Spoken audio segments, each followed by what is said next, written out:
I would say there's 3 things I like to live by. It's discipline, consistency, and effort. Those 3 things are what my keys to life are, to running. I mean, you have to be disciplined. You have to wake up every day.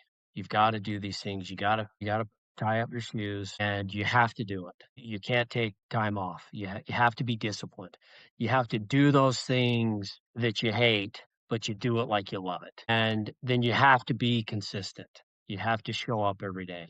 You have to put in the miles, put in the workouts. You've got to do that on an ongoing, consistent basis.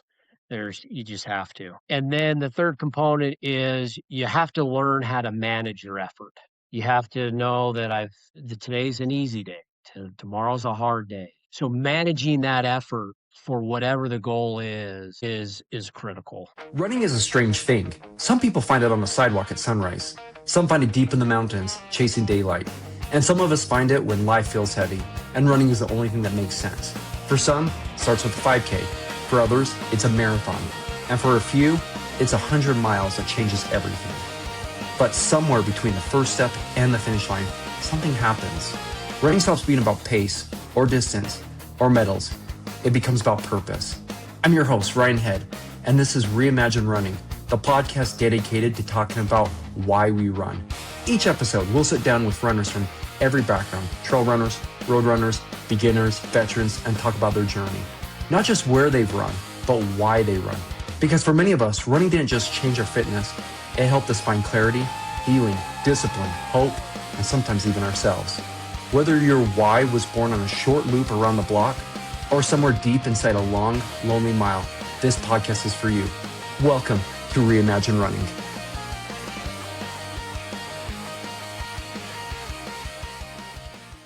All right, everybody, I am excited to be back for the next episode of Reimagine Running. Like I always say, I have a great friend on. I think I say this on every one of the podcast episodes, but this one's pretty special. And the main reason for that is today I have a great friend, Eric Sutterfield, who first and foremost is just a fantastic runner. Right? He is someone who has done the Wasatch 100 with me each time that I have done it.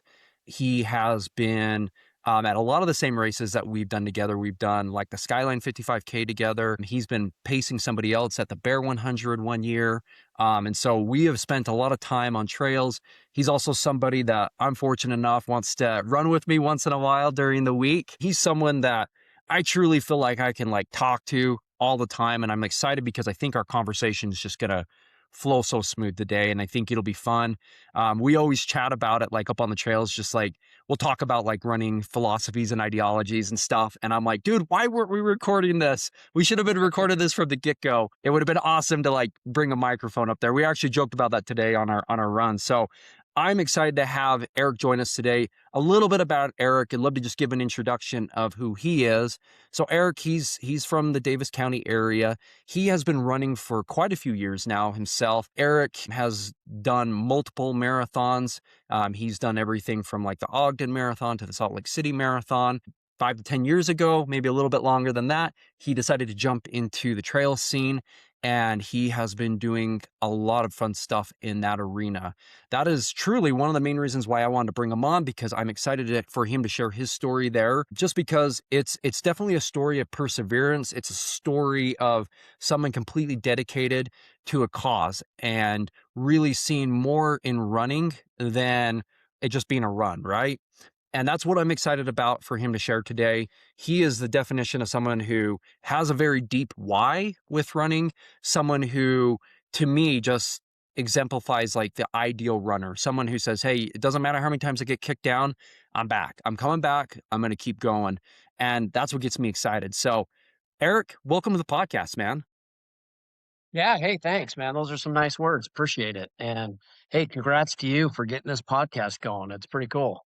Awesome, Eric. Well, thanks, dude. I really appreciate it. And dude, I've said this, I feel bad when this is going to end, but when I thought about this podcast and when I was like, okay, who do I want to have on? You were definitely one of the top ones that I thought of, just because, when we've ran together and the stuff we always talk about, Dude, you're awesome. And I always think to myself, oh, dude, this guy is he's so dedicated to this sport and he's always grinding. Like, I Strava stalk you and I'm like, oh, this guy dude, he just doesn't stop. Like, man, he's after it.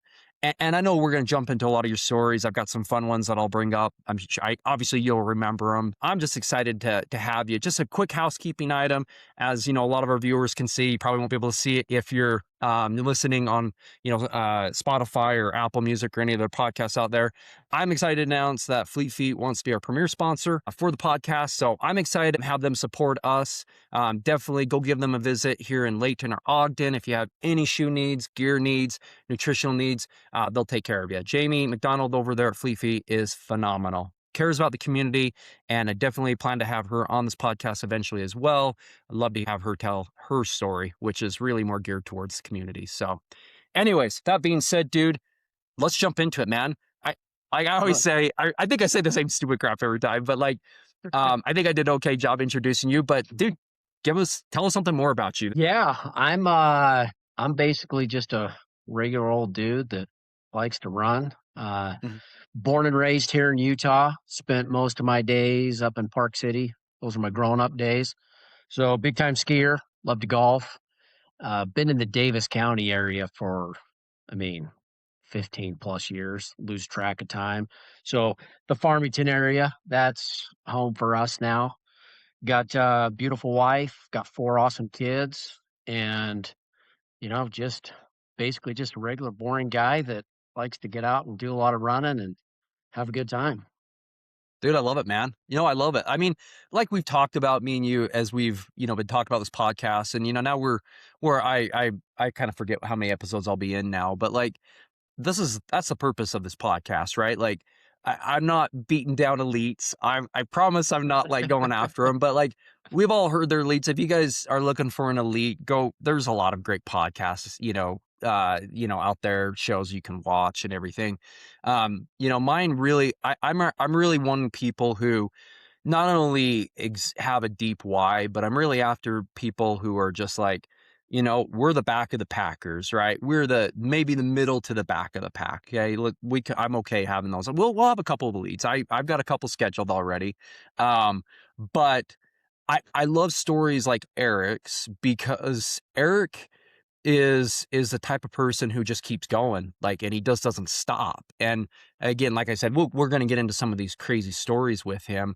But I mean, the first thing I just want to ask, dude, is like, kind of give us like, when did running and first enter your life? Like, when did you start doing that? Like you said, you grew up in Park City. So, I mean, if I lived there, I'm sure I would ski. I don't. I mean, I live in Utah and I don't even ski. That's pretty bad. But yeah, when did running like first enter your life? Was it like junior high, high school, as a kid? I mean, maybe it was when you're an adult.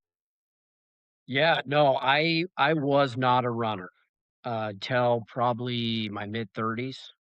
Oh, sweet. And when I say not a runner, I probably never ran a mile outside of gym class till I was mid 30s, 35. Wow. I I picked up running just kind of out of the blue. Uh, I was primarily just a gym guy, gym bro. I loved going to the gym, you know.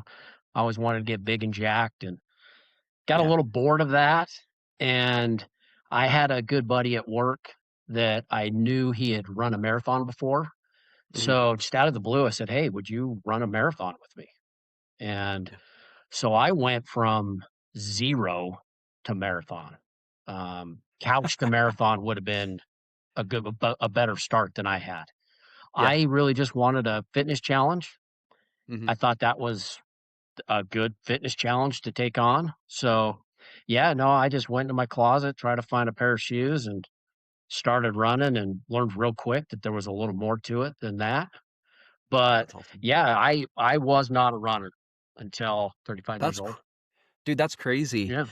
I think that's the cool thing about so many of us in the community, like, especially those that, like, have been doing, like, the trail runs with us, a lot of us in the road running scene.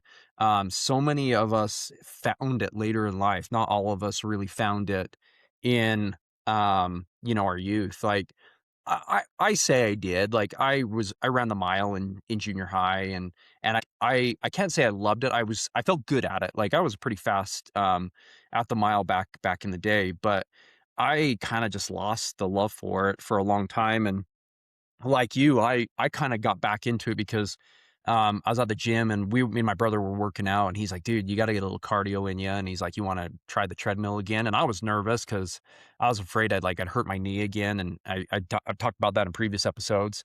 But, then it just, like, clicked, and I'm like, "Whoa, what is this? Like, what is Yeah. this feeling?" And, like, I don't know, I mean, did you have that kind of same experience? Like, because I remember the first time I was like, you always think running's gonna be really hard and it's gonna hurt like no other, and at times it still does, right? But it was like, this was kind of fun. Like, what was your experience with that? Yeah, I think for me, since it was primarily a fitness challenge Yeah. and just getting out and running, I mean, I'm getting my first 3-mile run, my first 5-mile run, my first 10-mile run, all in prep for, this marathon that I just happened to sign up for. And, Mhm. I stuck with it. I stuck with it from day one.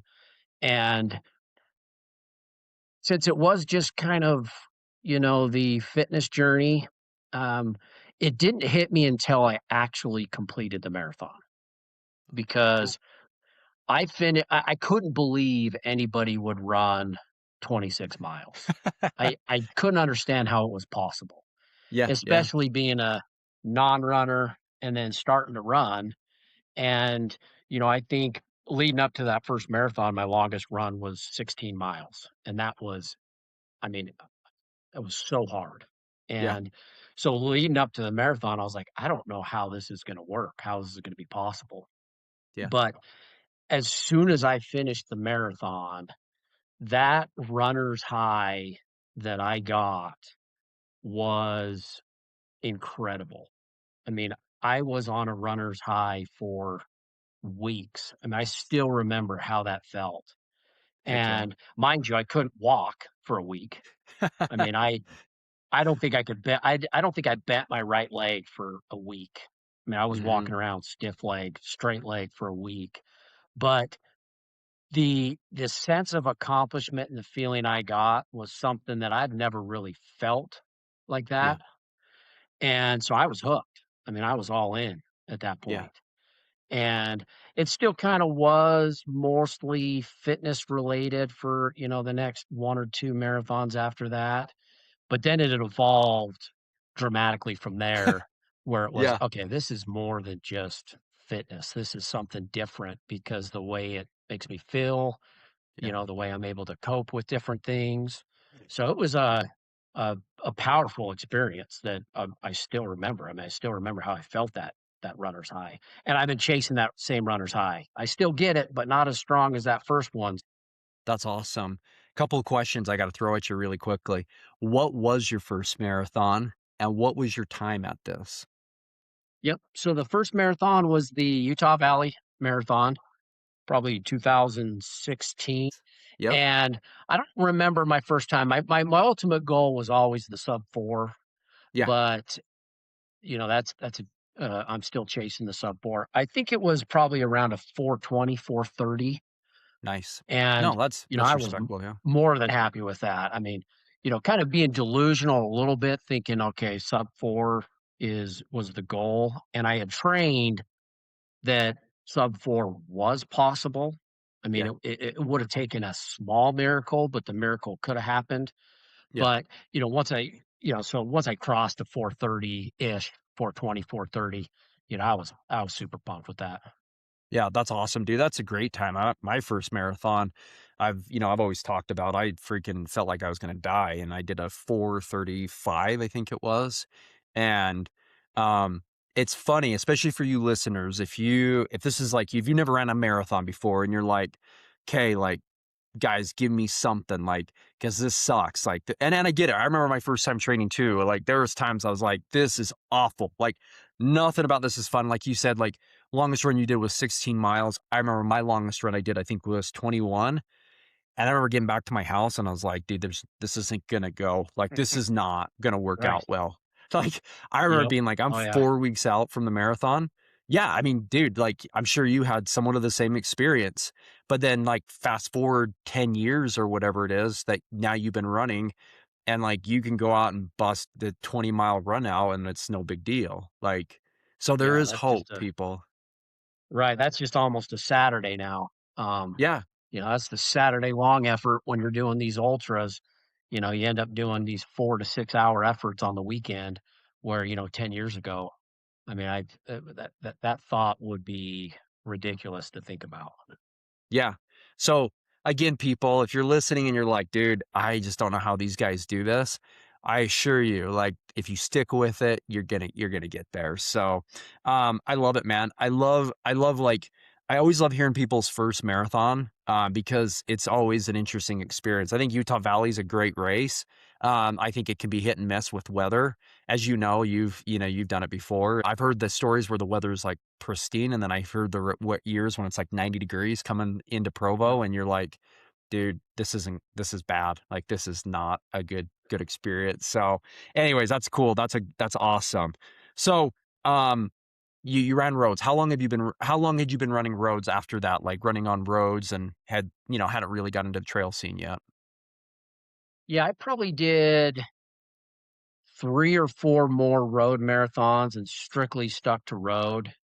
Yeah. Never really thought about trails, never knew a lot about trail running, and I don't even really remember how I got introduced to trail running, but Mhm. the whole idea, somebody might have said, "Hey, you gotta start running the trails," and I was like, "Oh, what's that? What's trails?" Then, we've got some great hills, some trails right behind my house. So, really just started there, and that started a whole new journey where I was like, "Oh, okay, this is more my vibe. This is, rolling hills, going up, power hiking, running, walking, carrying a whole bunch of snacks in your pack." And, that was a whole different vibe, and I still didn't fully transition to trails. I was kinda back and forth, and then, I don't know, maybe 5 years into my running journey, you know, transitioned fully to trails, Yeah. and then still would do some road running for training if, the trails got a little too icy or snowy for me, but trails became the deal for me. I'll still throw in the marathons now, but Mhm. oddly enough, the marathons I view those as a long supported training run now, which is Yeah. ridiculous to say out loud because going from that is absolutely impossible to, hey, I just got to go get a long run with a whole bunch of people, supported, a lot of people around, as a long effort. So, but Yeah. but trails are where I like to be now. That's awesome. I was gonna say, like, because I know you've done. I think as far back as I remember, I think because this will be. I think this is either my fifth or sixth year doing the Salt Lake City Marathon.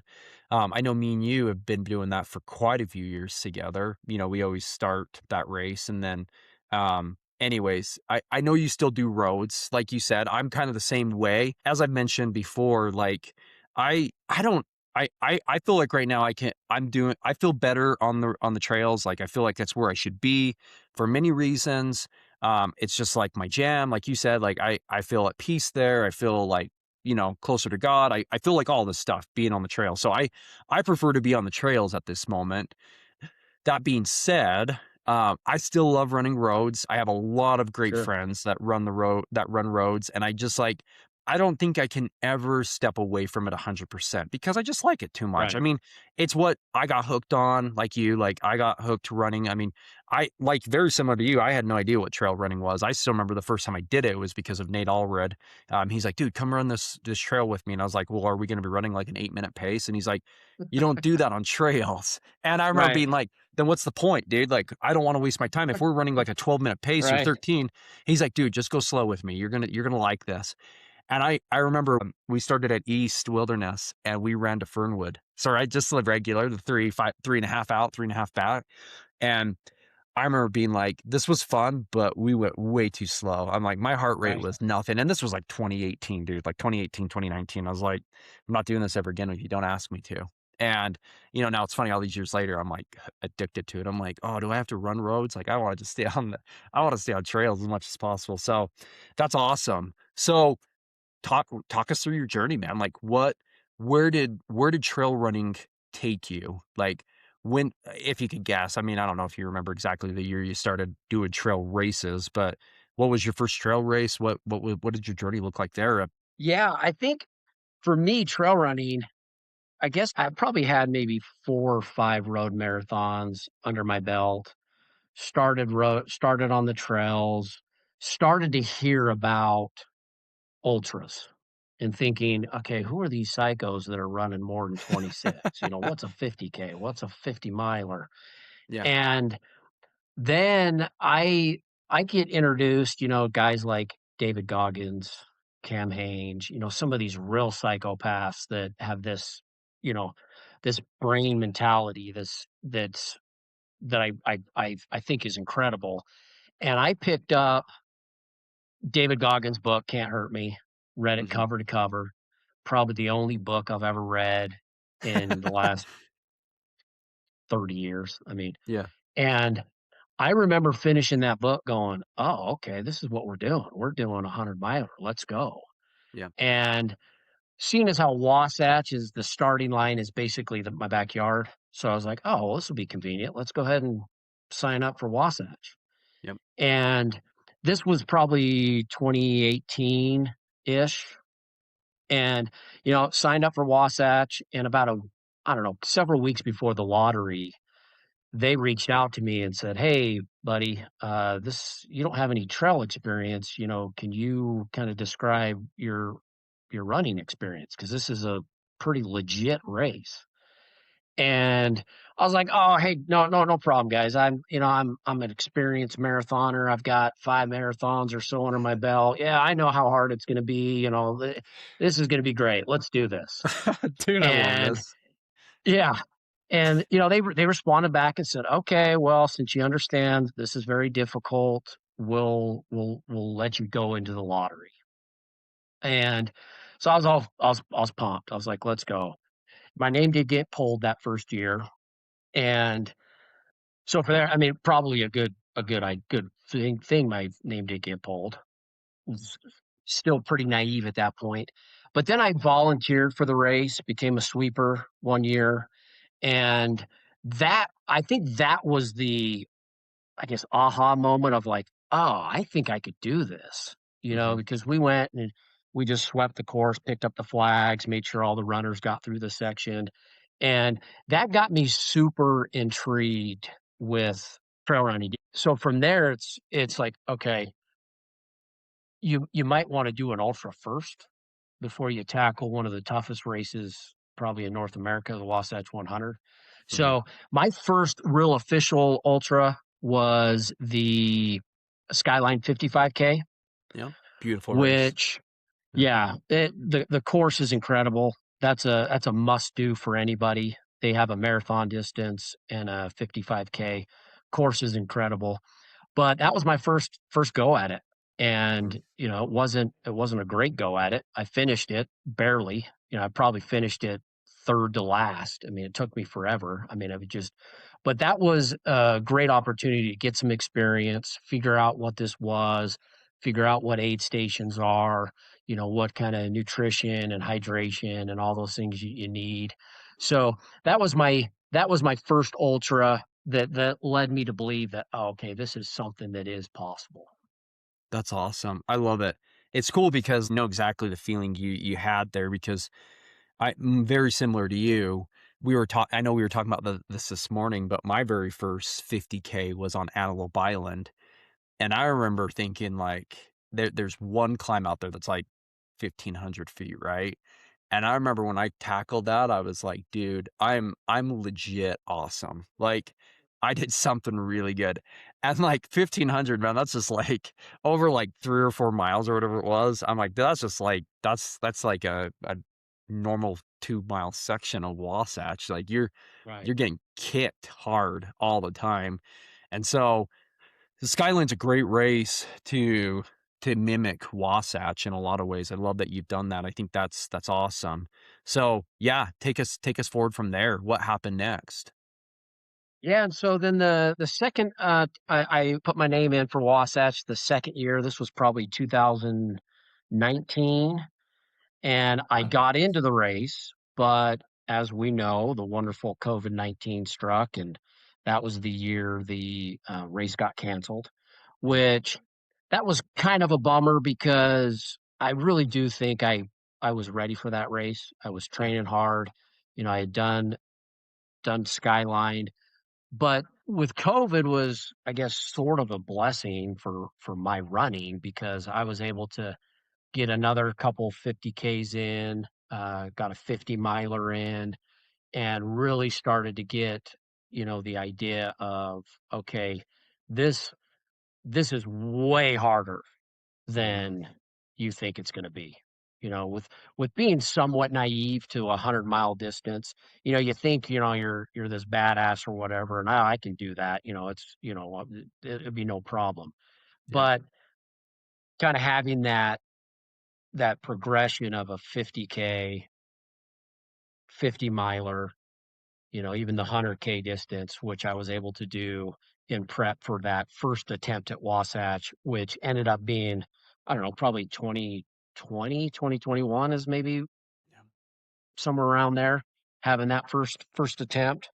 So by the time I got to my first attempt at Wasatch, I had a number of races under my belt where I Yeah, could you're I could really yeah. could call Go myself an ultra marathoner at that point versus yeah, just some guy who's running roads thinking that he can come out and just hop on a trail course and finish it. So I felt like I was a trail runner at that point to attempt that first Wasatch.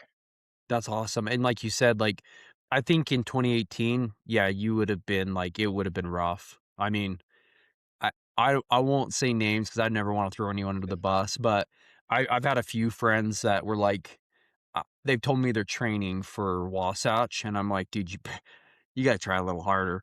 And they don't, and I've kind of feel bad because I know what's coming now, we both do because 'cause we've done it enough times. We both know how hard it gets, and it just beats the tar out of you, and the one thing that I know about Wasatch, and this is what I say to everybody, you only have so many mistakes to make.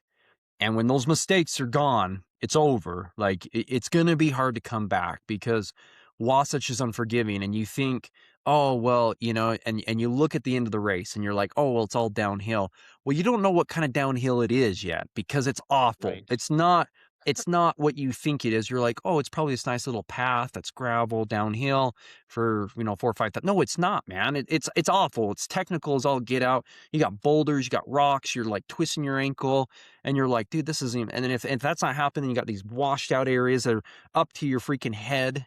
And you're like, dude, how does anyone even run in this thing? And anyways, and so it was probably smart that you got a little more Yes. seasoned, and that you went after it. Before we start into your Wasatch stories, because that's one of the big things I wanted to jump into with you. I am just I'm impressed, and I just want to lead with this bit for our listeners is what what he has done with Wasatch is very impressive. And he probably I don't know for sure how Eric feels about this. I'm sure to him Wasatch is um it's a lot of things. I don't know, maybe someone we can't say on here for our younger audience, but Wasatch and Eric are synonymous as two partners in crime, if you will, and two things that will just continue to go after each other. And when I think of Eric with Wasatch, I truly think of like just someone who just won't give up. I think of like Rocky Balboa or something. Like it doesn't matter. He just keeps coming back for more. And so I kind of wanted to lead with that because um, you know, I know that sometimes people are like, "Hey, man, if you don't succeed, you should give up." And I hate that mentality. I'm like, "No, man, you keep going after it." And so I just wanted to lead with that because now I'm excited for you to tell everybody, kind of how Wasatch has gone for you. No, I appreciate that. Yeah, because I'm over 5 at Wasatch. So Yeah. I've pretty much gotten in every year. and every year has been a dramatically different experience. And, a question I get all the time is, "Well, are you gonna finish it this year?" And it's like, "Well, that's the goal. Yeah, I'm gonna try." That's I'm training my tail off here, and that's what I wanna do. Yeah. And, sometimes I get the looks of, "Well, why you keep going back? Like, what's the deal here? Why don't you give up? Like, why? Why you keep doing this?" And I just think, "Well, why not? I haven't accomplished my goal yet." Like, Mm, that's just not who I am. I've set out a goal to get Wasatch done and other 100 milers and whatnot, and these things are incredibly difficult. That's what I've learned from 5 DNFs at Wasatch is the people that are finishing these races are animals, and I wanna be in that category of these people that can do these hard things. And so for me, I never had a moment where I was like, "Okay, I'm gonna give up and, go play golf or, yeah. read books on the beach." I didn't want any of that. I wanted to regroup, I wanted to learn, and I wanna get right back after it. So, I know nobody ever wants to DNF a race, that's never the goal, Yeah. but I think you learn just some incredible things from DNFing. And Yeah. it's not just it could be anything from, nutrition, training, or it could be mental, it could be physical. You learn just so many incredible things from those experiences that, make me wanna get back and try it again. And I know that once I do get it done, that I'm gonna keep going. I'm not a one and done type of guy. I wanna be I wanna be at Wasatch every year. Oddly enough, I don't know why I wanna be there every year 'cause it's miserable, but there's a part of it that's just incredible. So, yeah, my first Wasatch, I mean, we could chalk that up as complete inexperience at Yeah. that distance. I was so nervous heading into that race. I think I had worn myself out with anxiety and being nervous before the race even started. I ultimately missed the cutoff at the first attempt, missed the cutoff at the halfway point, which, I was at that point, I was okay with the fact that I missed the cutoff because some guy told me, "Hey, you can't go anymore." So I was like, Yeah. "Oh, okay, you made the decision for me. That's awesome. I'm out of here. Let's go." Yep. Um, so, but I learned that, okay, you probably need to move a little more efficient, because I always heard, okay, that first half of Wasatch, be super conservative, walk a lot, take your time. And I literally did that. I took too much time. I just Yeah. kind of kept moving at a nice, slow, easy pace, which ended up being a little too slow. But, you know, that helped me to regroup for the next year where I said, "Okay, you've gotta actually be far more efficient.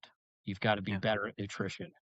And that's where the whole learning process for the 100-mile distance really entered the game for me, where it started, "Okay, now I'm all in. Gotta start watching videos, You YouTube, all that stuff to figure out how are these guys doing it and what are the tips and tricks." Yeah, that's awesome. Dude, oh man, I have so many questions. So, first and foremost, I agree with you, like with everything you said. And me and you, I think we have the same, so many of the same ideas with running. I I agree with you. Failure is probably the greatest teacher. Um, I know we've talked about this countless times on the trail too, but like I always think back to my DNF at on Antelope Island 100 or the Buffalo 100, right? And same experience, same, I get to halfway point, and yes, was there a blizzard? Yes. Was there snow squalls? Yes. But there was other factors, and I own it. No one pulled me from the race. I pulled myself from the race. And and it was tough, man. I can elaborate on that and go into tons of details about the feelings I had from there. But I remember thinking to myself, no one did it to me. I did it to myself. I pulled myself from the race. And I think that's the part that disappointed me the most because I was like, if it's taken out of my hands, that's one thing. And especially if it's for safety reasons. But they're like, no, just go. And I get it. I've been on other podcasts where people are like, no, you showed you were mature. You had a mature decision to walk away. You thought about your family, all this other stuff. And I agree. Like, it wasn't a good decision in the end. Yes. And hindsight's 2020. I can tell you now it was a good decision. But at the time I was really disappointed in myself. And I was like, I beat myself up a lot. I struggled for a long time, in a lot of ways. And so I love that you're like, I've tried to use each one of these not finishings, DNFs, to progress, to move you forward. Like you said, first time you got pulled. It was what it was. Jump to the second one. What happened the second one, third one, whatever? Now, the second one, I pulled myself. I quit. I'll tell you that right now. Uh, Yeah. that I made it to the halfway point again, but this time I learned from the previous year where I got quicker. I did get Mhm. to the halfway point in plenty of time to move on, but there was a lot of burnout that year. I had done a lot of races leading up to Wasatch, Mhm. and by the time I had gotten to Wasatch, I think I was just burnt out. I was Yeah. tired. And unfortunately, when you're out there, I had made the decision early on in the race that I was done. Like, Mhm. get me out of here. And I've learned that you can't do that. You can't make decisions during a race. You got to just get to the aid station. You've got to regroup. You've got to sit down. You've got to have some Coke. You have something to eat. Sit there for as long as you want. And then the decision's always going to be you're going to move on to the next aid station. Yep. But I had made the decision early on. I'm out of here.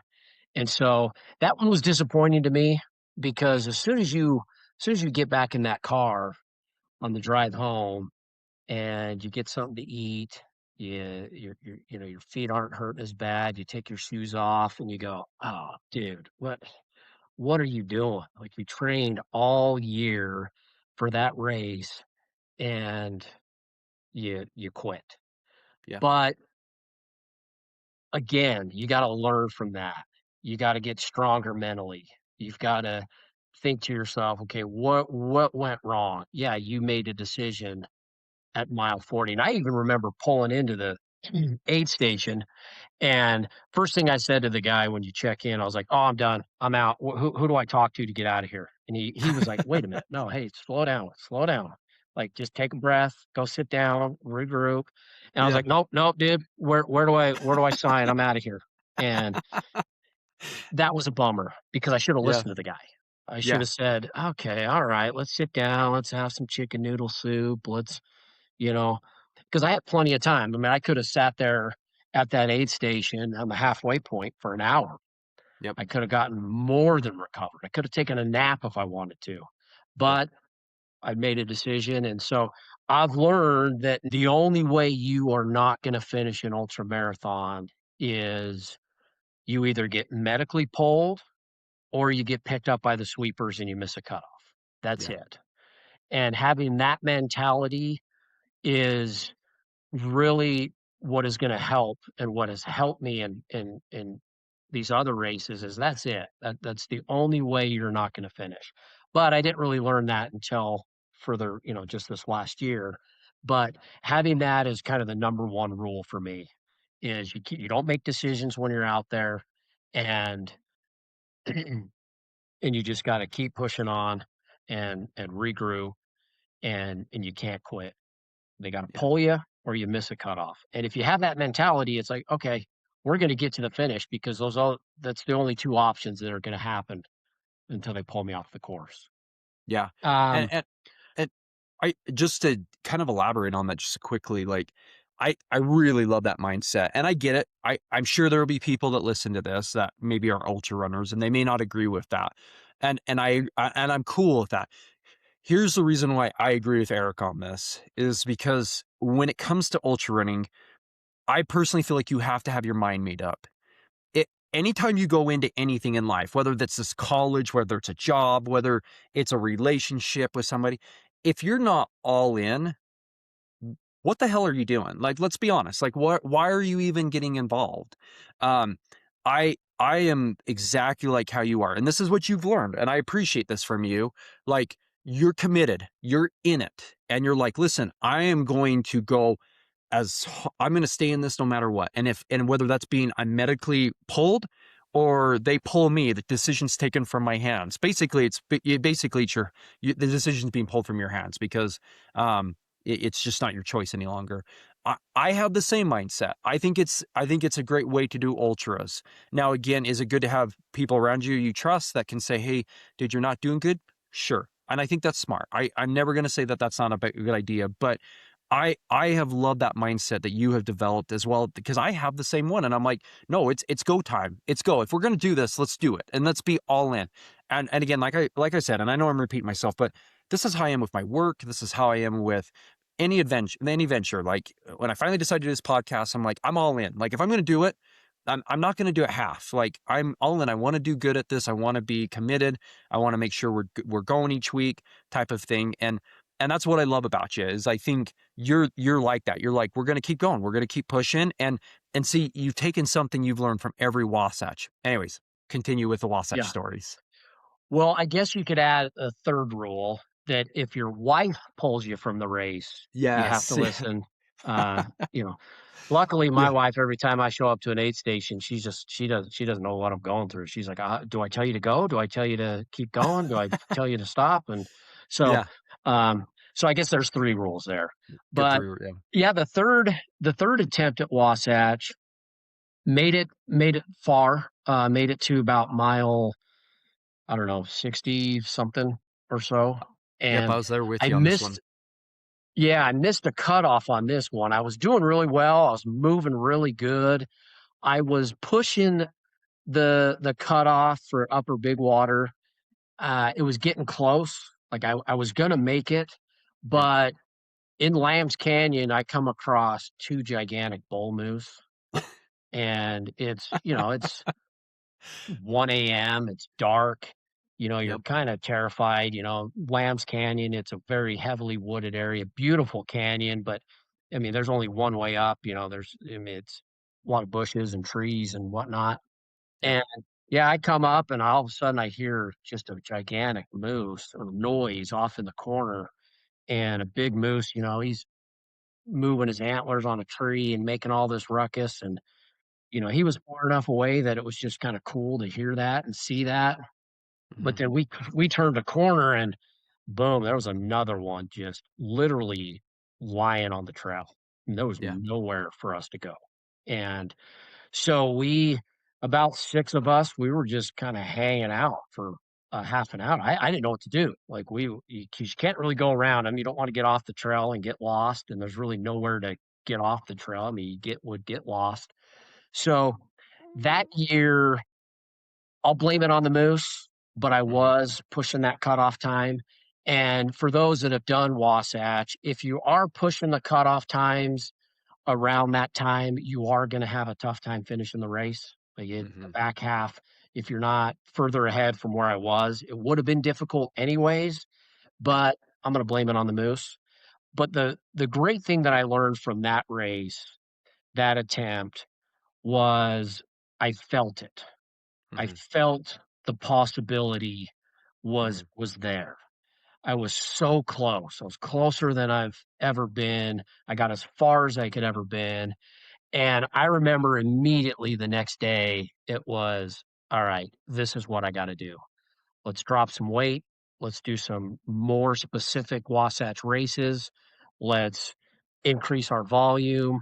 Let's just do whatever we can do to get that done. Yeah. Uh, so that was fun. That was a great experience getting further along and another opportunity to learn. Let me just add a little thought that I wanted. So that I was with you on that race. I ran that Wasatch with you. Me and you had done quite a few runs and races together that year. So we'd become acquainted. I don't know if we were like friends yet, but we were like we knew each other. And I remember seeing you at the race and like, let's do this, let's go, dude. Um, and like you said, for those who have never done Lamb's Canyon, when you go up Lamb's Canyon, he's not exaggerating, guys. Like there's only one way up and down this thing, because if you come off the trail too far, you're gonna die. You're gonna go down this ravine, and it's game over. Like there's no ifs, ands, or buts. And the other way is up a sheer cliff, right? And you're like, I'm not gonna climb that. So you don't have a lot of places to go. So I totally get where he's coming from. Um, it is dark. It's very steep both ways. And it can get really cold up there too. And so you're kind of like, he was kind of stuck between a rock and a hard place in that situation. I know right where it happens. Um, just for frame of reference, and I love to share this. Lambs Canyon going up to, as John Mulmer, hopefully John, you hear this, Bare Bottom Pass. It has another nickname instead of bottom. It's usually the A word, if you will, but he always calls it Bare Bottom Pass. So I'm going to give John credit for that because he doesn't like to swear. And then coming back down into Mill Creek, that section of running, which is like 4 or 5 miles total, lots of vert, 3,000 feet or whatever, 4 or 5 miles. It is the number one place that I have seen more moose in my whole trail running experience than Nice. any other place in my life. And I dare say it's over 50% of the time when I run that, whether it's a training run, whether it's on the race, whatever, I always run into a moose, like not always, but right 50% of the time. So it is no joke. That's part of the rules and regulations. It's what you're warned about when you do Wasatch is there's wildlife, and moose are probably the one you're going to see. Moose and maybe a rattlesnake. Those who Yep. are not givens, but there's a good chance. There's a good Yeah, chance you're you'll going to see run them. into one of those two. So anyways, I just want to give a little context because you have to understand, like, it's a legit issue and it's a legit concern that Eric ran into on his third attempt. And so honestly, or let's move you forward. Number 4. Yeah. Yeah, those guys, those moves, they delayed me just ever so slightly that I showed up right on the cutoff. Well, and that got me. I mean, I was as dedicated as possible for the fourth attempt, and I trained. I mean, I was all in for. I was all in. I was in all in for all of them, but that fourth attempt was it. I mean, I was going to go for it. The fourth attempt, this one stung a lot because I had trained specifically. Every thought I had, every run I had was geared directly for Wasatch. And Mhm. fittest I'd ever been. I was most prepared I've ever been for this race. Had done a countless number of races, did very well at some of these races. And I, for whatever reason, decided on race day that, I think I need to have way more salt in my nutrition plan. Mhm. And so I had a very adverse reaction to taking way too much sodium. So Mhm. I have learned that there is a limit of what I can take, and I started having problems pretty early on that I'd never experienced before. Yep. And that just the wheels came off, they never came back on, and at one point in the race, I was devastated. I was probably at mile 40. I knew my day was done. I mean, there was Yep. something going on in my body that was saying, "Hey, you are in trouble. Like, you need to get to somebody that can take care of you." Like, Yep. I was nervous. It was a tough experience. I Yep. had finally gotten to one of the aid stations, and it was a hot day, and I was freezing. I couldn't stop shivering. They had to put blankets on me, and I couldn't eat. I Mhm. couldn't do anything, and so that one stung the most just because it was a major, major letdown. It Yeah. it kinda crushed me Yeah. in a way that I hadn't experienced before. But again, it was another opportunity to learn something. It was Yeah. another opportunity because with these darn ultras, whatever you did last time that worked so perfect, you try it again and it didn't work at all. Yep. And then so you have to adapt. Like you're problem solving on these races nonstop from, your stomach hurts, your feet hurts, your head hurts, whatever it is, I can't eat or, so you have to learn how to problem solve on the fly while you're struggling. And I learned so much from that, okay, you should have adapted way quicker. Yeah. And now being able to feel or see some of those signs that are coming on of, oh, well, you can't just keep doubling down on this because this Mhm. isn't working. This is the problem, you know? And so that one hurt. That was a bummer. But, again, another great opportunity to learn something and, you know, put another DNF on my record. Put ano put another DNF on your record, I love it.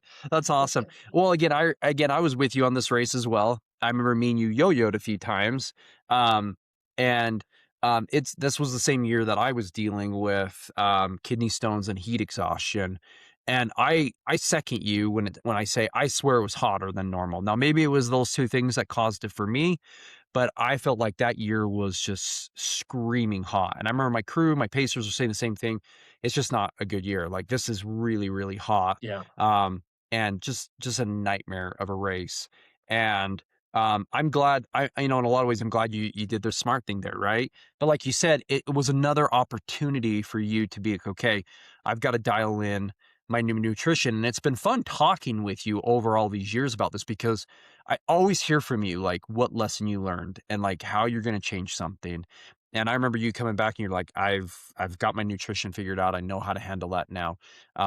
You're always thinking about, "Okay, this is what I gotta do to be a little bit more efficient, how I can really get after certain things, I can be better at this," and it's just been impressive, so take us to Wasatch 2025, man.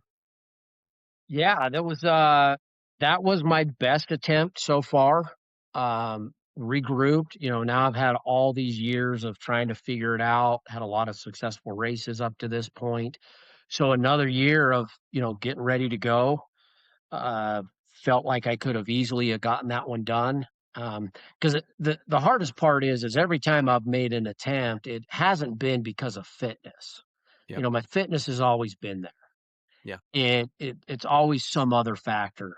But last year, 2025, great year, made it all the way to Brighton. I did make it to Brighton before the cutoff, about a half an hour or so before the cutoff, but I didn't have enough time to fully recover. mhm, You were talking about, lambs, how there's steep up and steep down. When you start coming downhill as slow as you were going uphill, yeah, you're kind of in trouble.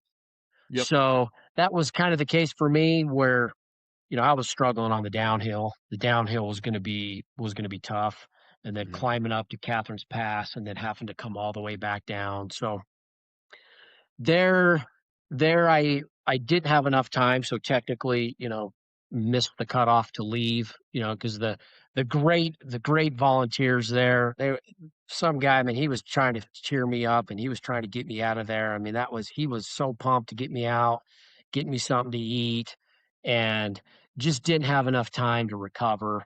I don't know if I could have made it. Well, yeah, I take that back. I know I could have made it.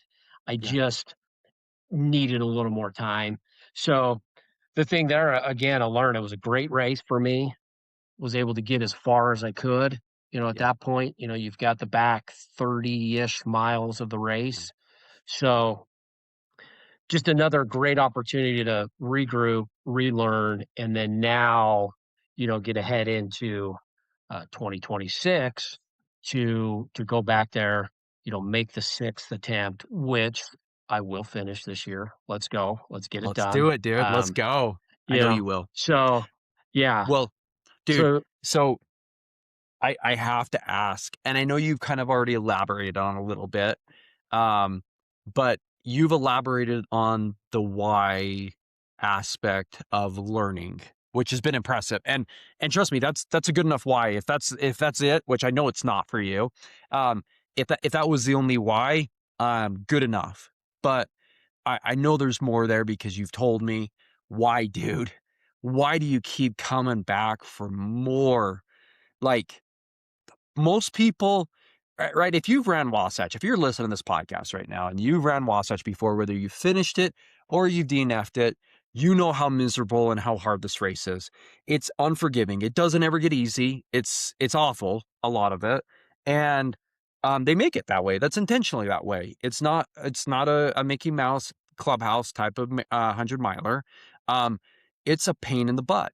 A lot of it is not fun. When you feel like it's going to get easy, it doesn't. And you're like, why? Why do they keep, like, why can't it get easier? And then you think, okay, I'm almost at the end. And then it still isn't easy. So why, dude? Why after 5 DNFs, you know, and you learn from your mistake. I don't know if that's a mistake, if that's the thing, it's just a challenge got thrown your way. You learn from it, and then a new one gets thrown your way. Why do you keep doing this, dude? Why do you keep coming back? You know, I absolutely love the suffering and the struggle that comes with ultra marathons and even just running in general.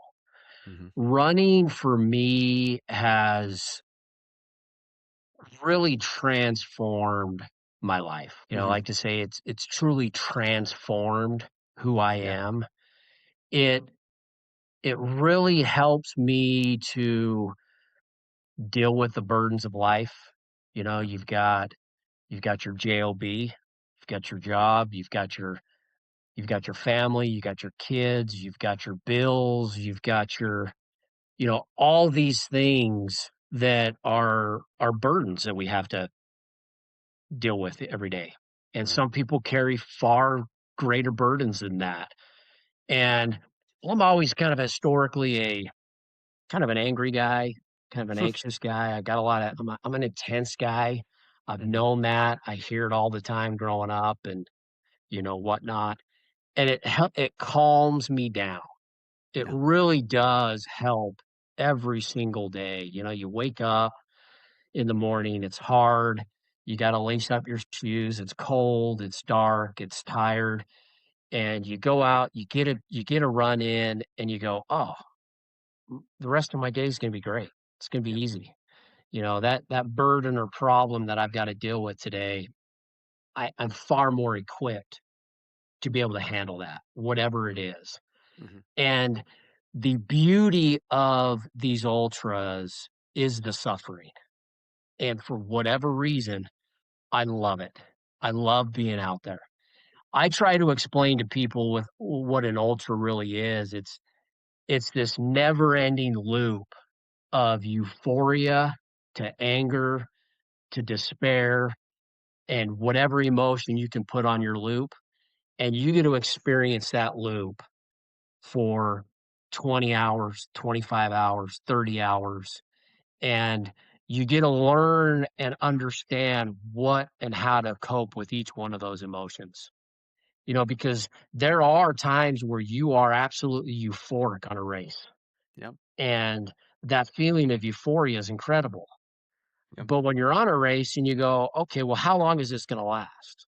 How can I enjoy it the most?" Because it might only last 5 minutes, and then all of a sudden you're sad, Hmm. and then you gotta figure out, "Well, how am I gonna work through this emotion of being sad or angry or in absolute despair?" And realizing that, well, that emotion, that experience is gonna come and go. You're gonna get out of this. Yeah. Because you could literally go from despair to euphoria just like that. Yep. And experiencing that on an ultra is so addictive to me that I love it. I love that suffering. But then to be able to take that carryover into everyday life has been the biggest contributing factor for me. Yeah. It truly makes me a better person. I know it does. I know my wife would say that too. My That's kids would awesome. probably say that too. Hmm. Um, and that's why I keep coming back. And again, I'm not a gifted runner. Didn't started running late. I'm a average runner on a great day, but being out there, putting in the work and trying to accomplish this goal of getting the 100 miler done. And, I don't want to quit, Hmm. because of all those things.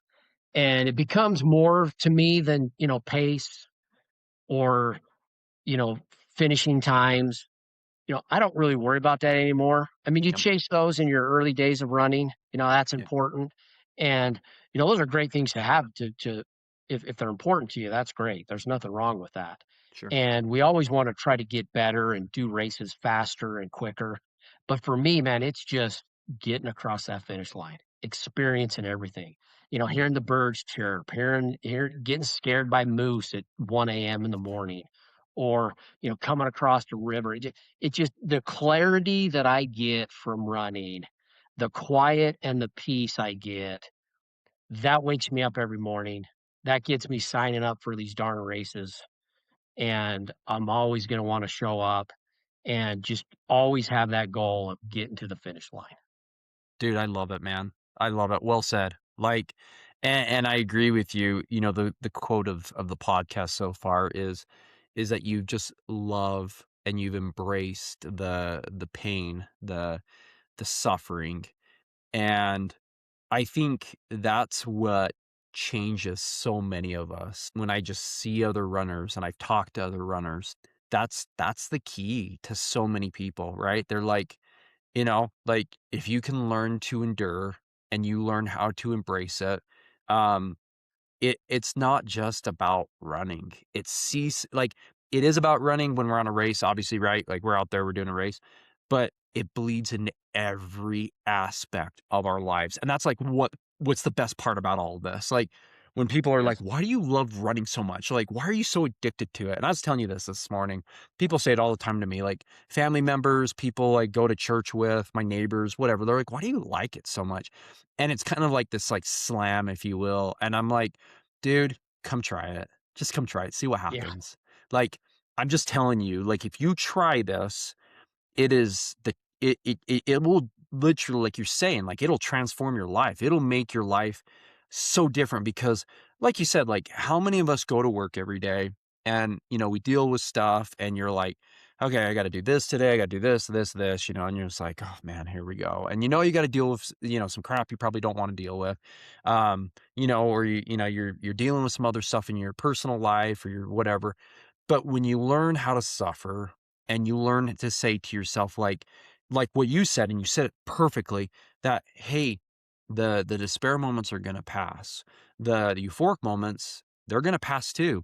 The the parts where you're frustrated or angry, they will pass. All of these things pass. Like, and anyone that's listening to this, you've experienced this in life already. We all have. We all have experienced emotions, and they pass because that's just how life is. Um, and that's what ultra running is. But the thing is the beauty of it is you push yourself. You put yourself in that situation to that causes you to be like, I'm doing this to myself. Like, there's no third party doing this to me. I'm doing it to myself. And if I want to stop doing it, I can walk off the course right now, or I can find out how far I can do this and how long I can do this. And, Right. there's pretty cool belt buckle at the end of the line too. So why don't we get to that? So I don't know, man. I love it. You said it perfectly. And I 100% agree with you. Um, we have not talked about the race that I've been trying to hide from everybody. We haven't got to that yet. Everyone maybe thought it was Wasatch in 2025. It was not. Um, one of the main reasons I was excited to bring Eric on was because of what he did a few months back. So he also did another race in 2025, a 100-miler race. He did quite a few races in 2025, but he also did another race, one that's very popular. It's well known. It's called the Javelina 100. Why don't you tell us a little bit about the Javelina 100 and what happened with you, dude? Yeah. So, let's just go ahead and, I mean, there's the There we buckle. go. There So, we go. we got it done. This year, I got the 100-miler done. I got the Javelina. That was an absolute huge moment for me. Javelina is such a fun race. It's a loop course. You do 5 20-mile loops. So that adds a different component of difficulty.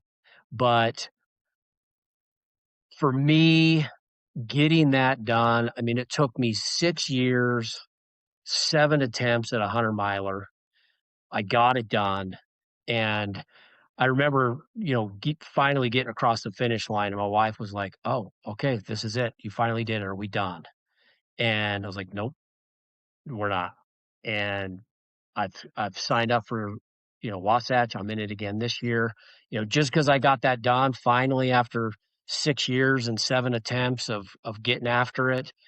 I finally got it done. I was so happy, and just being able to break those barriers once and for all, because you get to mile 80 and I've never gone that far before, and it's 2, 3 in the morning, and you still have 20 miles to go, probably another 4 to 5 hours of running, and you just always you're telling yourself, how is this going to be possible? Yeah. Why am I doing this? Like, this is ridiculous. But being able to finally break that barrier of, no, you're not getting pulled. You're not missing a cutoff. You've worked way too hard for this. You're all in. It means so much to you to finally get across the finish line. So for me, being able to do that was such a cool moment. Finally, I'm in the Belt Buckle Club. Yeah, such a beautiful day, beautiful race. Probably my favorite race now, because that's where I finally got it done.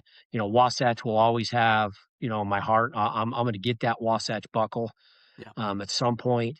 But yeah, just getting that race done was awesome. Dude, that's so cool.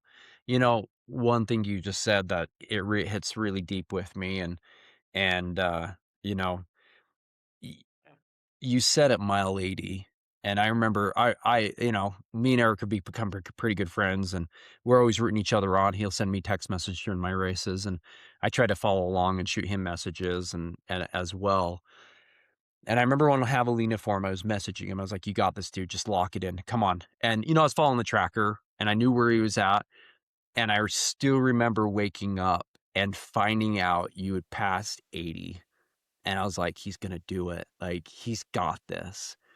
And I was so proud of you. Like, I was like, "Freaking yes, dude. Like, it's happening this time."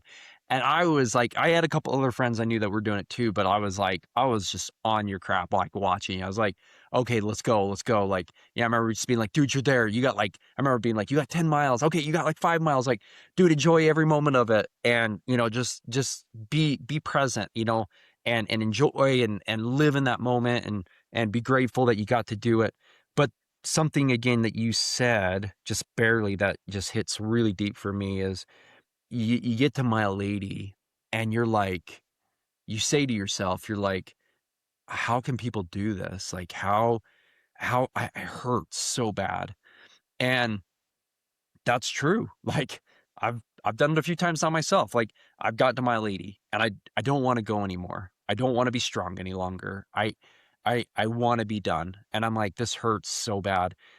Sleeping would be nice. Laying down would be nice. Getting in a comfortable chair. I'm tired of being cold. I'm tired of being hot. I'm tired of feeling nasty. My knee hurts like no other. I'm tired of all the wasp stings. I'm tired of all this other stuff. And I can quit or I can choose to continue. The choice is mine. No one's been forcing me to go one way or the other. But the one thing that always inspires me to move forward is I think about all the people in this world and in this life that don't get to DNF. They don't get a choice to DNF. They they have to go forward or it's game over for them. They don't have a choice, dude. Um, they don't get the early exit like so many of us. And I just loved when you got that belt buckle because I was like, he gets it. And I'm not saying that you didn't understand it before, but I know that to get the belt buckle, it takes so much.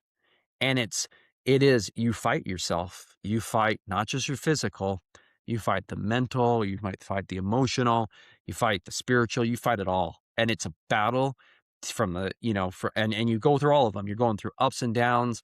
You're trying to keep yourself balanced. Um, but to get it, dude, it's beautiful. And you just sit there and you have to be just like, you're so proud of people, especially when they're your friends and they fought so long. And we're thinking, dude, this guy has been trying for so long and he just did it. Like, how freaking magical. So I was so proud of you, man. Such a cool And I'll experience. say this, you know, when you were sending me a text, they came at the absolute right times. It was like somebody was they were just perfect. So Yeah. I'd say if you have friends out there that are running a race, send them messages. Yeah. Because at one point, you send a message and it was, "You're gonna get this done." And it was one of those you could feel it in your soul when I read it. I was like, "Oh my gosh, I'm gonna get this done." Yeah. And I remember the last 3 miles of that race so vividly because I knew the race was gonna be over. I Yeah. knew I had 3 miles left, maybe 30, 40 minutes, slugging along, and I told myself, "You've got to enjoy every single one of these steps Yeah. because when you cross that finish line, you're done. It's Yeah. over. Then what?" Yeah. Yeah. So, just having that feeling of you gotta enjoy it. This pain and suffering is gonna end, and then you get to sign up and do it all over again. Mhm. So, having the community, having you as a good friend, sending those messages was incredible. I got so many awesome messages from my kids during that race, and "Dad, you can do it. Dad, you're gonna finish," and it's just such a cool feeling, to get that done. So, yeah, super appreciative of those messages you were sending me out there. Yeah.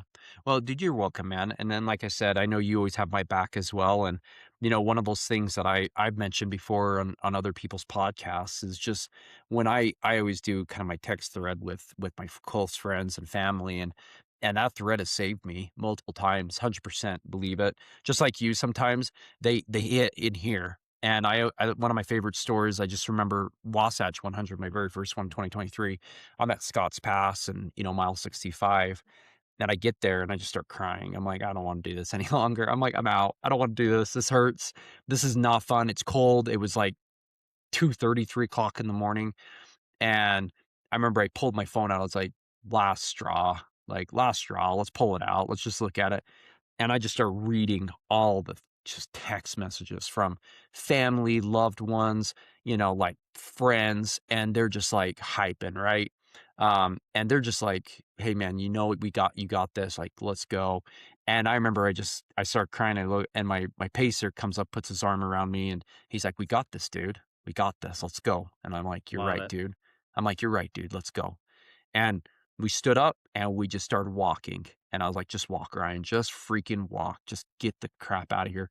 And, and just every race since, man, like, I've got some great friends, like, just some that I can think of right off the bat, like, Chrissy Rundio, who I'm gonna have on the show eventually. She sends stuff. Micah Shaw, she likes to send me music references, which is freaking hilarious. She'll send me, like, my Blink-182 songs and change a word to reference me, and I'm just like, "Yeah, Micah, you're freaking awesome."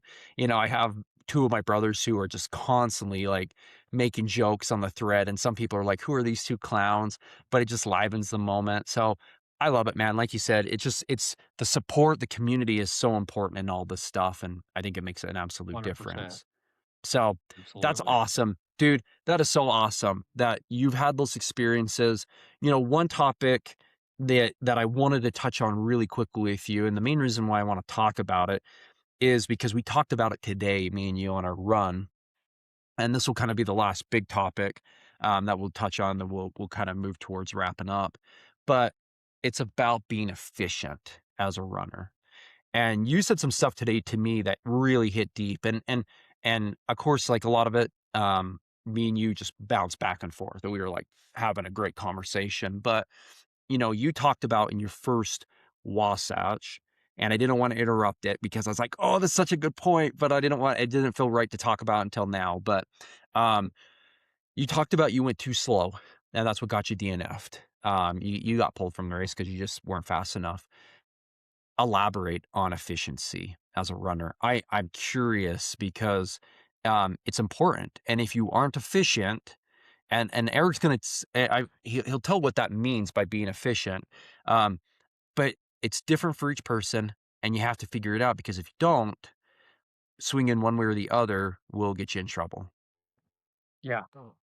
Yeah, I think, being efficient out there is the name of the game. And I think for me, being on the slower end or the back of the pack or, middle of the pack type of guy, having the perspective of efficiency of trying to move along as at a pace that makes sense that you can maintain throughout the course of the race. It's you can't go full tilt at the start of a race. Yep. You just can't. You think that you're at a race and we've got to go and we've got to get it done and we've got to run hard and we got to run fast, and it's completely the opposite. Yeah. It's I mean, dude, y- think about Wasatch. Like that was the example we were using today. Like Wasatch, you got 2.5 miles of flat, more or less, right? And then what happens? We climb 4,500 feet over 3.5 miles up to the top of this mountain. And what happens, dude? yeah, you blow up. You've worked too hard, you've gone too fast, or you essentially have a goal pace in mind of, okay, I've got to run X amount of miles. My pace has to be this in order for me to get to the end of the race. Yep. And clearly from the start of Wasatch, you're going to be dramatically well above your pace Yep. of your goal pace to get finished. And you think immediately, I've got to get this time back Yep. now. Hmm. And you're only at mile 10. And so you start pushing too hard. And then the wheels come off and you didn't do any good. Yep. Because at that point, it's a math problem. Yep. I got to go just this fast and I'll make up this time at mile 40. I'll be caught up to my goal pace. I don't have to get caught up at mile 11 or 12 or 13. I can even still get caught up at mile 90. Yep. So you got to dial it back. You've got to run at a comfortable pace, something that makes sense, something that is going to be able to get you further along to the next aid station, to the next mile, to whatever it is. But if you overdo it because you're trying to be a hero, it's over. Yep. And so I think efficiency out there is huge, especially in these long distance, the 50 mile, the 100K, the 100 miler, and dialing it back because you're better off running slower for longer Yep. versus faster for these short periods of time. And then when that voice in your head, when you start feeling good out there, because you will, I mean, at mile 50, randomly, you're going to feel great.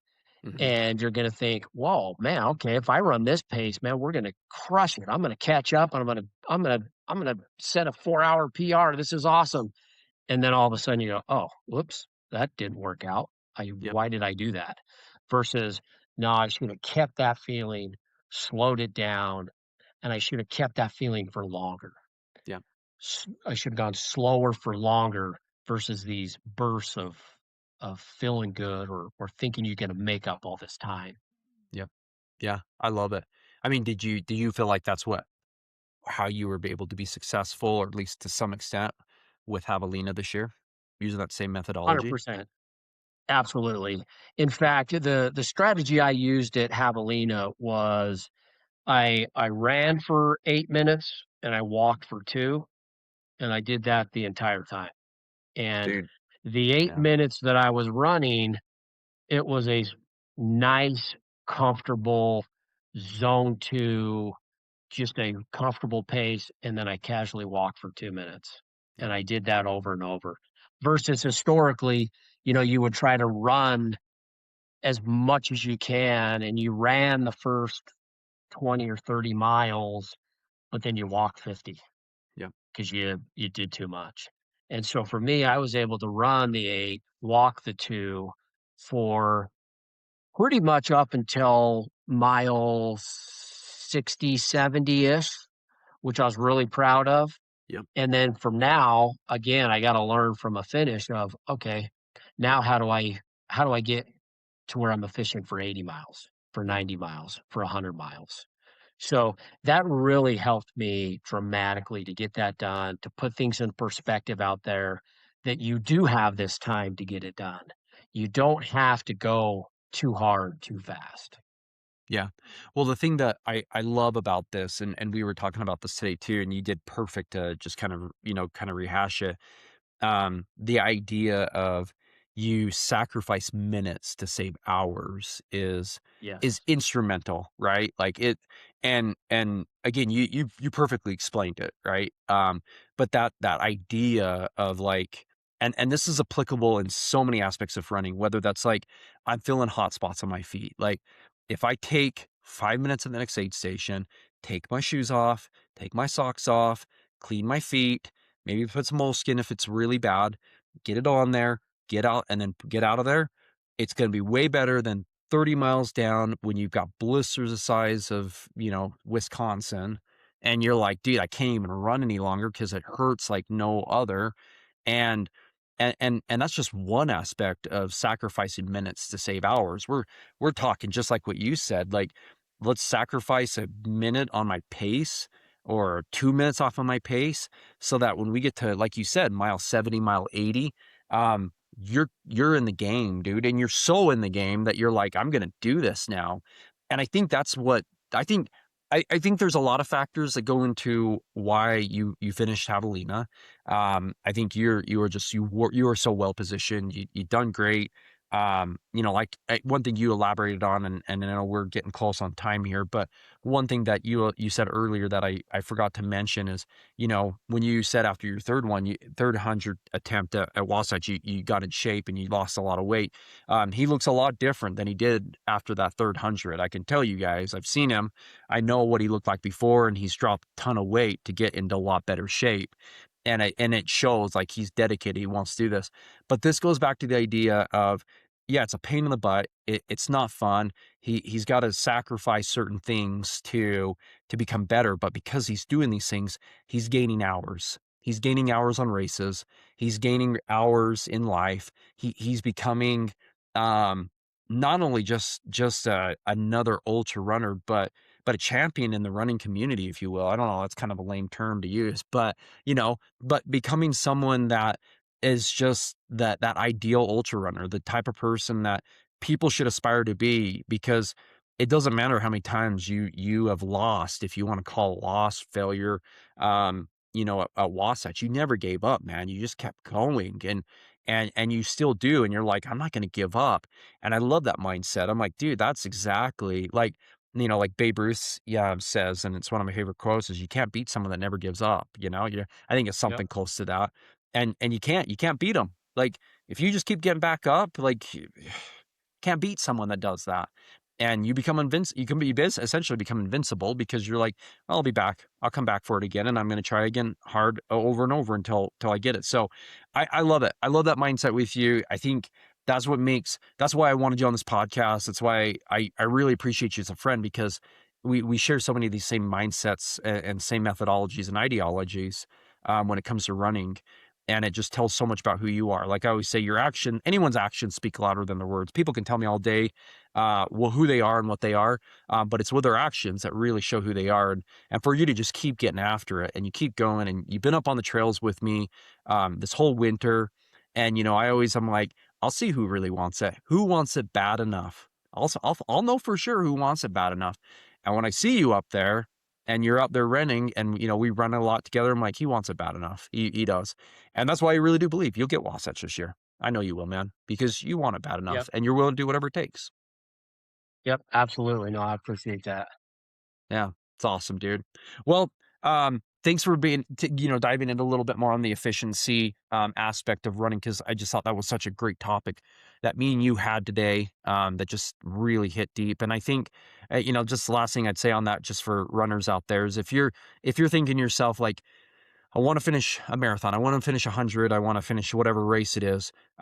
It's not always about speed. It's not always about your pace. If you can find that happy medium where you can be efficient and you can keep your body in a good place, you're going to do a lot of great things. So anyways, so I'll leave it at that. But awesome, dude. Well, as I've been doing with everybody on each of the episodes of the podcast, I've got a lightning round of questions that I want to throw your way. Do it. And as I always joke, I think I know the answers to most of these, but we're gonna do them anyway. So it'll be fun.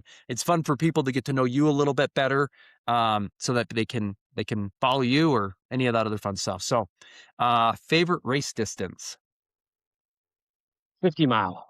50 miler. Okay, nice, nice. I like it. I Love like it. perfect distance. Yep. Nice. Yeah, you and Ken Swalberg, you both are the same way with that one, so that's cool. Road or trail? Trail, 100%. Yeah, there we go, there we go. Love it. Morning or evening runs? Morning. It will not happen in the evening or afternoon. Mornings only. I love it. I love it. No, that's good, that's good. Um, cool. What is your favorite post-run meal? And this can be a race, or it can be just a long run, or even on during the week. A Beto's bacon, egg burrito, and a large Coke. Let's go. Yeah, Let's I go. love it. Long For those effort, you hit the Yeah. Beto's on the way home, it's money. For those not from Utah, Beto's and or Rancheritos, they're kind of the same. I don't know why they split, but sure it's some family thing. For those not from Utah, that is a famous Mexican food chain here in the state, and the burritos are like bigger than my Massive. head. They're like yay big, and they are so good. Like they taste so yummy. And I know lots of my friends. I know Jo, who runs with me. She's paced me quite a few times. That's one of her favorite post-run meals. We talk about it all the time on runs. Nice. So good work, man. That's awesome. Next question. And it's kind of a two-parter. Music, podcasts, or silence on runs? Silence. I can't have the headphones in. I I raw dog every race, every run, no headphones, no music. W- Wow. Okay. I did not know that about you. For some reason, had thought it was probably music or maybe podcast. Well done, silence, I'll take Yeah. it. I'll take it. Well, there's no two-parter to that question because I was gonna say, "Well, what's your favorite music or what's your favorite podcast?" But, there's not a favorite silence, so maybe the nature is your silence. So, Yeah, that's I awesome. got too many voices in my head that, I gotta try to quiet them. So, yep, That's I just like awesome. being out there in the silence. Dude, I love it, man. I love it. Okay, couple last questions to throw at you. Um, dude, your why has been awesome. I don't know if you have any last bit about your why that you want to share. I always end with this question, but I got one other last question, just more logistical, finalizing things question. But um, if if I asked you, what is one last thing about your why, something you maybe didn't share, or maybe you just want to rehash again right now? This is your opportunity. You know, um, one last thing that you'd want to share about your why. What is it? What would it be? I would say there's 3 things I like to live by. Yeah. It's discipline, consistency, and effort. Those 3 things are what my keys to life are, to running. I mean, you have to be disciplined. You have to wake up every day. You've gotta do these things. You gotta tie up your shoes, and you have to do it. Hmm. You can't take time off. You have to be disciplined. You have to do those things that you hate, but you do it like you love it.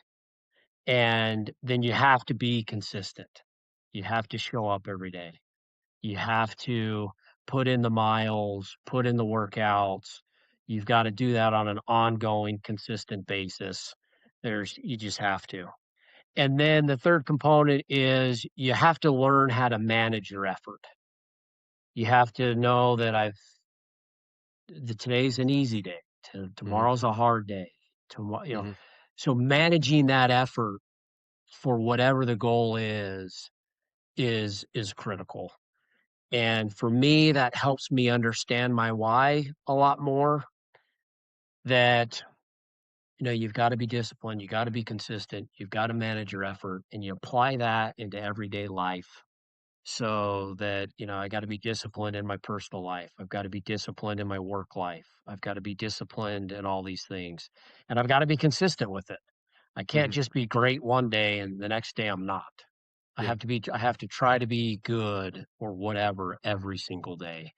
And then as well, I have to understand how to manage my effort, Hmm. where, you don't have to be intense all the time. There's times where you do need to be intense Hmm. or whatever it is. So I think those three components really help me understand my why. And Yeah, again, just to reiterate that it really helps calm the voices in your head. It helps calm or it helps you deal with the burdens of life. And that essentially is my why, and it just dramatically improves my life as a human here on this earth. dude, that's awesome, man. You know, as you were saying that, I was brought back when I in my very first HR job when I worked for Wheeler Cat in Salt Lake City. I had a I don't even know if they know this. I actually stole it. It's um in my garage. I have a poster. You know how back in like the 90s there was like all these posters with like cheesy sayings on them and stuff. Well, for all you youngins, you don't know this, but there used to be this time in like society that people loved putting up these like beautiful pictures and they'd have some cheesy saying or whatever, and they were awesome. They're amazing. But the one that I remember, and I had this in my office, and it was from Vince Lombardi. And what you just said reminded me of this quote. It says, "I firmly believe that any man's finest hours, his greatest fulfillment of all that he holds dear, is that moment when he has worked his heart out in good cause and lies exhausted on the field of battle, victorious." And victory is individual to each person. I used to always think, well, that means you won, right? Whatever it is. I don't think it's that you won. It's that in your head, you gave everything you had, and that's where it's at. And, like when I think of you and Wasatch, I always think to myself that to you, those were victories. Those weren't losses. That wasn't you being like, I suck. I'm awful at running because you keep coming back. And I'm like, dude, he looks at it as victorious. And I totally like, I remember talking to you about Wasatch in 2025. And I was like, dude, that was a freaking win. That's like, you killed it. You crushed it. And you're like, yeah, it was. And I'm like, dude, you're going to get it because, or I knew, and then I was like, you're going to get Javelina because you were so good at Wasatch. So I love it. Thank you for giving me a little bit more on your why. I think that's beautiful. I mean, there's so many great one-liners from this. I think your mindset is all-time great. It just goes back to a lot of what I've said about my own self, where I'm definitely not the most gifted physically. I lack a lot in that regard, but dedication and commitment and my effort, that will never be challenged, because that is something that I know I give everything I got when it's game time. So, cool, dude. Well, I wanted to do one little shout out as well for you. Eric is the proud owner of a couple of Beans and Brews. So if you're looking for some coffee, you're looking for some Java, definitely support him. He owns a bunch of the stores down in the Salt Lake City area. So where are your locations at? Yeah, we're all over basically the Wasatch Front. We got me and my brother, we got a ton of locations. So we most likely if you're the Bountiful area, you'll catch one of my stores. West Valley, Murray, as far as North Ogden and Bluffdale. So we're spread out. So odds are if you hit a Beans and Brews coffee, it could be one of ours. So we appreciate you coming. And if you see me there, a cup of coffee's on me. How about that? Dude, that's awesome. Well, there you go. People listening. I know a bunch of you Ogdenites out there. Laquita, I know I'm talking to you specifically. Get out there, get a free Beans and Brew. That's awesome. Thank you. That's kind of you to offer that to our listeners. So, get out and support him. Support him. He's a good guy. I definitely think Eric's trying to do the right things, and I think he's running a good business as well as we obviously have ran a lot together. We've talked business, and I think he's trying to do the right things. So awesome. Well, we'll wrap up. Last question. Last question. If people want to follow you, I know you're not much of a social media guy, but if anyone does want to follow you, anywhere they can follow you, you feel comfortable them following Strava, anything like that? Definitely Strava. Strava would be great. That's primarily the only social media I interact with. I mean, I'm on all the platforms. I'm on TikTok and all that, but I just view. I never post, so you wouldn't find me on any social media, but Strava, absolutely. Hit me up. If you see me on the trails, if you see me at a Beans and Brews, you see me at a race, absolutely. I love chatting. I love meeting people out there. Love hearing people's stories and people's whys. So, yep, you'll find me on the trail or Strava is the best two places. Awesome. Cool. We'll give him a follow on Strava because he's a great runner. And again, he is as consistent as they come. You will see him out there almost every day of the week. And if he's not doing that, he's doing, strength workouts. He's a beast. So follow him. So anyways, Eric, thank you so much. Thank you to our listeners for listening to this episode. So many great takeaways in this episode. I am excited to go back and listen to this one quite a few times myself personally. Eric has given us a lot of great information. If you're somebody who has just struggled with getting across that finish line, and that finish line doesn't necessarily have to be with running. It can be in your personal life. I definitely recommend maybe listening to this one again, because I think Eric's given us a lot of great information to really help us move forward and, find not just our why, but what's our purpose? Why do you continue to even do any of this stuff? So anyways, thanks again, Eric. Appreciate you.